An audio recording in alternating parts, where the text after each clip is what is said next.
اللهم صل على سيدنا محمد يا رب صل وسلم دائما ابدا على حبيبك. رمضان کا پہلا خاندانی کام آپ نے کیا کرنا ہے بھائی؟ جلدی سے بات کو ختم کر رہا ہوں میں. ایک روزہ بھی نہیں چھوڑ, یہ آپشن ہی ختم, چاہے سحری میں آنکھ کھلے یا نہیں کھلے. اس سے روزے آسان ہو جائیں گے, ورنہ ٹینشن. دوسرا کام خاندانی کیا کرنا ہے؟ تراویح کی نماز. کیا کام کرنا ہے بھائی؟ اور تراویح 20 رکعتیں ہیں, 8 رکعتیں بولو نہیں. حضرت عمر سے 2 روایتیں, ایک 8 والی اور ایک 20 والی, کہ حضرت عمر نے کتنی دیکھو نبی صلی اللہ علیہ وسلم نے تراویح کی کتنی رکعتیں پڑھی ہیں, کوئی بے غبار حدیث میں ہمیں اس کا تذکرہ نہیں ملتا. بس اتنا ہے کہ 3 دن پڑھی ہے, بس کتنی پڑھی ہے ہمیں نہیں پتا. یہ ہمیں حضرت عمر کے عمل سے پتہ چلتا ہے, کیونکہ حضرت عمر بدعتی بولو نہیں ہو سکتے, کیونکہ انہوں نے جب جماعت سے 20 رکعتیں پڑھائی ہیں حضرت عمر نے, تو اس کا مطلب نبی نے ان 3 دن میں کتنی پڑھی تھیں. اور ایک ضعیف روایت میں اس کا تذکرہ بھی ہے کہ نبی نے 20 رکعتیں پڑھی ہیں. تو ضعیف روایت کی تائید جب خلفائے راشدین کے عمل سے ہو گئی, تو وہ ضعیف بھی عملاً کیا بن گئی؟ صحیح بن گئی ہے وہ. تو حضرت عمر سے 2 ہیں, 8 بھی اور 20 بھی. 8 والی پر امت نے کسی امت نے عمل ہی نہیں کیا, کیونکہ وہ بالاتفاق مضطرب ہونے کی وجہ سے ضعیف ہے, سند کی وجہ سے نہیں بلکہ مضطرب. کیونکہ جو راوی حضرت عمر سے 8 بیان کر رہا ہے وہی کتنی بھی بیان کر رہا ہے؟ 20 بیان کر رہا ہے. اور جب ہم صحابہ کے دور میں دیکھتے ہیں تو ہمیں سب جگہ 20 نظر آ رہی ہیں, 8 کہیں بھی نظر نہیں آ رہی. تو یہ کیسے ممکن ہے کہ حضرت عمر نے 8 شروع کی ہوں اور کوفہ, بصرہ, دمشق, شام, مصر سب جگہ 20 ہو رہی ہوں؟ اس سے پتہ چلتا ہے کہ حضرت عمر سے جو 20 والی روایت ہے وہ صحیح ہے, 8 والی صحیح نہیں ہے. اور اس کی سب سے بڑی دلیل یہ ہے کہ موطا امام مالک میں ہے 8 رکعتوں والی, جو امام مالک نے نقل کی ہے, لیکن امام مالک خود 8 کا فتویٰ نہیں, وہ خود 20 سے زیادہ کے قائل ہیں, وہ تو 20 کے بھی نہیں 36 کے قائل ہیں. تو یہ کیسے ممکن ہے کہ کتاب کا مؤلف 8 والی ذکر کر رہا ہو مگر خود اس روایت کو وہ اس پر عمل نہ کر رہا ہو؟ ان باتوں کا کسی اہل حدیث عالم کے پاس جواب نہیں ہے. ترمذی میں ایک روایت پیش کی جاتی ہے امام احمد بن حنبل سے, یہ روایت ہے کہ اس میں کوئی مخصوص عدد ثابت نہیں ہے, جتنی چاہے پڑھ لو. لیکن امام احمد کی جو اپنی اصل کتابیں ہیں فقہ کی, اس میں امام احمد کے شاگرد جو امام احمد سے ذکر کرتے ہیں وہ ذکر کرتے ہیں امام احمد بن حنبل کے نزدیک بھی 20 رکعتیں مختار ہیں. سمجھ نہیں آ رہی میرا خیال ہے بات. تبھی فقہ حنبلی میں تراویح کی رکعتیں کتنی ہیں؟ 20. اور امام ابو حنیفہ کے نزدیک بھی. لوگ پتہ ہے مجھ سے کیا کہتے ہیں, لوگ جو ہے نا کہتے ہیں کہ یار آپ ان حدیثوں کا انکار کر رہے ہو جس میں 8 آتا ہے. 8 والی جو بخاری کی حدیث ہے نا اس کا تراویح سے کوئی تعلق نہیں ہے. بخاری میں آتا ہے نبی رمضان اور غیر رمضان میں 8 پڑھتے تھے, اس کا تراویح سے کوئی تعلق, وہ تو غیر رمضان میں بھی تھی. اتنی سینس نہیں ہے یار, آپ ہمیں قرآن و حدیث سکھا رہے ہو اور ہمیں اپنا مقلد بنا رہے ہو اتنے بڑے بڑے مجتہدین کی تقلید چھوڑ کے. میں لوگوں سے ایک بات کہتا ہوں, ایک قرآن و حدیث وہ ہے جو ابو حنیفہ, شافعی, مالک اور احمد بن حنبل نے سمجھا, اور ایک قرآن و حدیث وہ ہے جو 15ویں صدی کے مولوی سمجھ رہے ہیں. کس کی فہم زیادہ صحیح ہوگی؟ بولو بھائی. ایک قرآن وہ ہے جو انجینئر بیان کر رہا ہے حدیث, ایک حدیث کی تفصیل وہ ہے جو امام مالک بیان کر رہے ہیں, ابو حنیفہ بیان کر رہے ہیں, جن کی 80 ہجری میں پیدائش ہوئی ہے, تابعین میں سے ہیں, جو امام شافعی بیان کر رہے ہیں. تم امام شافعی کو چھوڑ رہے ہو, تم امام ابو حنیفہ کو چھوڑ رہے ہو, تم امام مالک کو چھوڑ رہے ہو, تم احمد بن حنبل جیسے محدث اور فقی جو امام بخاری کے استاذوں میں ہیں ان کو چھوڑ کر فالو کس کو کر رہے ہو؟ انجینئر کو. اور تم کہہ رہے ہو ہم صرف قرآن و حدیث کو مانتے ہیں, ہم کسی اور چیز کو نہیں مانتے. تم قرآن و حدیث کو نہیں مانتے میرے بھائی, تم مقلد ہو, اندھے مقلد ہو. تم قرآن و حدیث کی اس تشریح کو مانتے ہو جو انجینئر کر رہا ہے, اس تشریح کو نہیں مانتے جو احمد بن حنبل کر رہے ہیں, جو ابو حنیفہ کر رہے ہیں, جو امام مالک کر رہے ہیں, جو امام شافعی کر رہے ہیں. یہ بڑے بڑے تابعین, تبع تابعین, مجتہدین جن کو پوری امت نے فالو کیا ہے. تو 8 رکعت کی جو موطا امام مالک کی حدیث ہے, اس 8 رکعت پہ امام مالک نے فتویٰ نہیں دیا. کیوں؟ اس لیے کہ وہ حدیث مضطرب ہے, اس میں راوی ایک بیان پہ ٹکتا نہیں ہے, کہیں 20 بیان کرتا ہے, کہیں 8. جب راوی کے بیان میں تضاد ہو تو حدیث مضطرب ہونے کی وجہ سے رد ہو جاتی ہے. اور میں آخری بات کر کے بیان کو ختم کرتا ہوں, یہ جو تراویح کا لفظ ہے یہ 8 رکعتوں پہ فٹ ہی نہیں بیٹھتا ہے. اس کا بھی میں جواب سوال کر رہا ہوں لیکن کوئی جواب نہیں دے رہا. دیکھو اپنی مرضی کے سوال بنا کے جواب دے دیا کرو تو لوگ واہ واہ کریں گے. آپ میرے ساتھ یہ ہو رہا ہے, میں جو بیانات میں اعتراض کرتا ہوں نا اس کا جواب نہیں مجھے ملتا, خود سے اعتراض بنا کے کیا کر دیا جاتا ہے جواب. جیسے میں نے بتایا تھا کہ حرم میں 4 مصلے تھے, حنفی, مالکی, شافعی, حنبلی, 4 مصلے تھے نا کئی سو سال تک, جو کہ نہیں ہونے چاہیے, ایک ہی ہونا چاہیے تھا مصلی. تو لوگوں نے اعتراض کیا 4 مصلے تھے حرم میں, یہ دیکھو کتنا غلط, یہ حنفی مالکی ایسے ہوتے ہیں. تو میرا سوال یہ تھا کہ 5واں کیوں نہیں تھا اس وقت؟ اس کا مطلب 5واں فرقہ وجود میں آیا ہی نہیں تھا, وہ اب پیدا ہوا ہے. وہ ٹھیک ہے 4 غلط تھے لیکن اس غلط کو بھی صحیح ان 4 میں سے ایک نہیں کیا ہے. سمجھ رہے ہیں کہ نہیں بھئی ایک امام ہونا چاہیے, 4 الگ الگ جماعتیں نہیں ہونی چاہیے. لیکن اس کا مطلب 700 سال تک امت یہ سمجھتی رہی کہ اہل سنت والجماعت کے 4 نمائندے ہیں, 4 مکتب فکر, 5واں کوئی تھا ہی نہیں, لہذا اس کا کوئی مصلی تھا ہی نہیں. تو سوال یہ تھا, لیکن جب سوال یہ پوچھا جائے تو ایسے جواب ملتا ہے کہ وہ سوال ہی پی جاتے ہیں.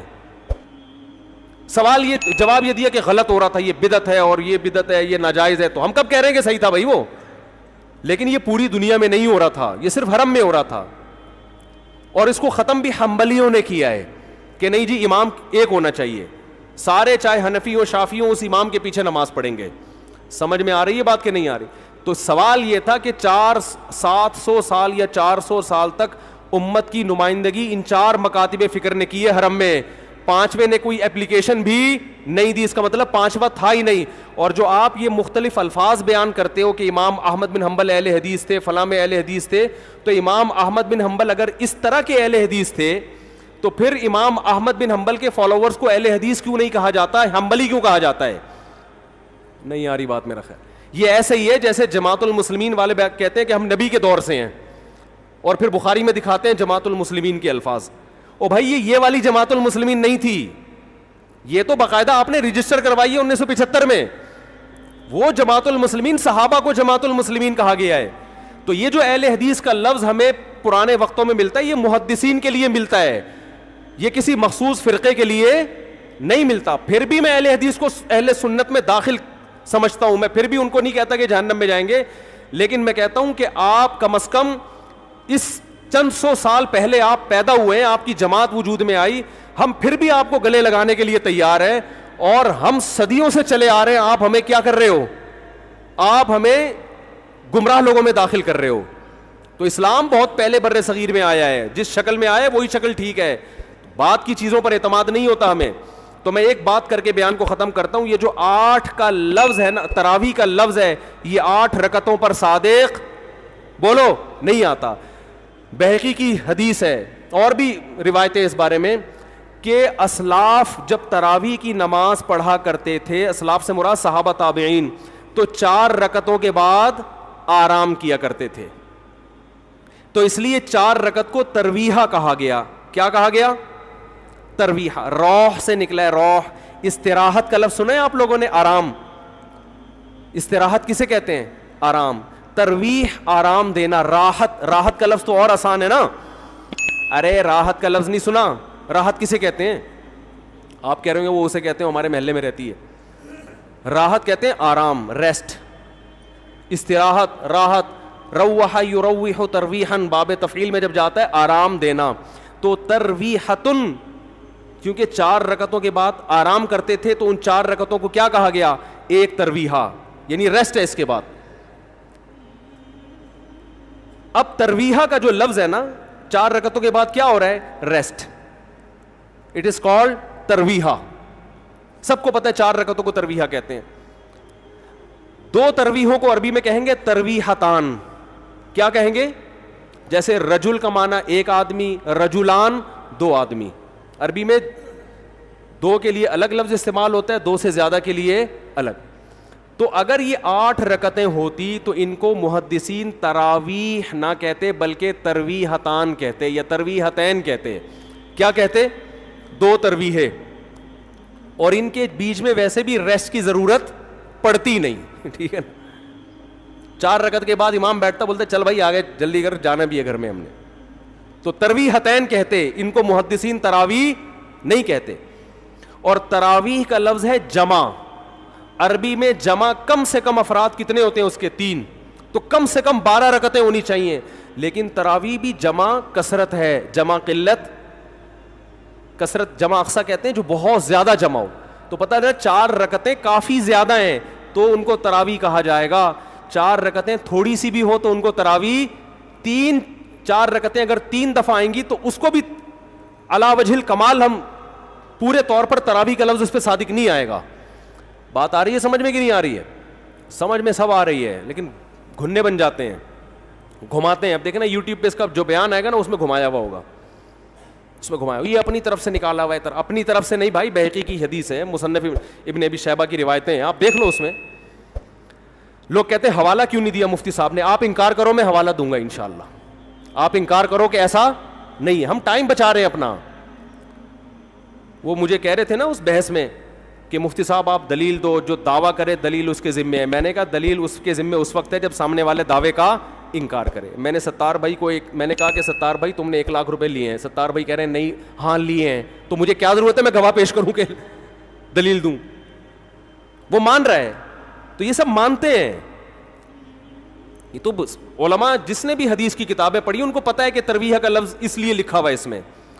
تو اسلاف سے مسجد نبوی میں, حرم میں ایک رمضان بھی ایسا نہیں گزرا جب سے حضرت عمر نے 20 رکعتیں شروع کرائی ہیں کہ 20 رکعت سے 1 رکعت بھی کم ہوئی. زیادہ تو ہوئی ہیں, کم بولو نہیں ہوئی ہیں. 1 رکعت. امت اتنی بڑی گمراہی پر 1400 سال سے جمع ہو گئی. تو میرے بھائی جو آپ سے قرآن و سنت کے نام پہ بات کرے نا, اسے بولے بھائی ٹھیک ہے میں قرآن و سنت ہی کو مانتا ہوں, مگر قرآن و سنت کی وہ تشریح جو ان مجتہدین نے کی ہے اس کو مانوں گا. جو 15ویں صدی کے مولوی کر رہے ہیں تشریح, میں اس کو بولو نہیں, چاہے وہ سعودی ہوں. لوگ کہتے ہیں سعودی عرب میں 8 رکعتیں ہر جگہ ہو رہی ہیں. سعودی عرب میں آج ہو رہی ہیں, 100 سال پہلے کے سعودی عرب میں 8 رکعتیں کہیں بھی نہیں ہوتی تھی. تو یہ کوئی سعودیوں کا کلمہ تھوڑی ہم نے پڑھا ہے کہ جو سعودی عرب میں تو بہت سے لوگوں کی داڑیاں نہیں ہوتی, تو کیا مطلب داڑھی کا انکار کر دو گے آپ؟ تو ہم نے فالو کرنا ہے امام مالک کو, امام احمد بن حنبل کو, امام شافعی کو. یہ بڑے بڑے محدثین تھے, مجتہدین تھے. خلفائے راشدین کو, خلفائے راشدین کے دور میں کوئی ایک روایت دکھا دو 8 رکعتوں والی, کوئی ایک روایت. ہاں جو حضرت عمر سے موطا میں منقول ہے اس کا جواب میں نے دے دیا. اس کے علاوہ کہیں دکھا دو کہ بصرہ میں, کوفہ میں, دمشق میں, صحابہ تابعین کے دور میں رمضان میں 8 رکعتوں سے جماعت سے نماز کسی نے پڑھی ہو. تو نہیں ہے کچھ بھی اس میں. تو اس لیے جو طریقہ صدیوں سے تواتر کے ساتھ چلا آ رہا ہے وہ کتنی رکعتوں کا ہے؟ 20 رکعتوں کا. تو اسی کو فالو کرنا چاہیے. تو دوسرا کام آپ نے خاندانی کیا کرنا ہے؟ تراویح پابندی سے پڑھنی. سمجھ میں آ رہی ہے بات؟ تو یہ 2 کام فی الحال کریں, کچھ پیکج اگلے جمعے میں انشاءاللہ بیان کریں گے. تو اسی سے انشاءاللہ اللہ کی محبت کی چنگاری آپ کے دل میں پیدا ہوگی. اللہ ہمیں سمجھ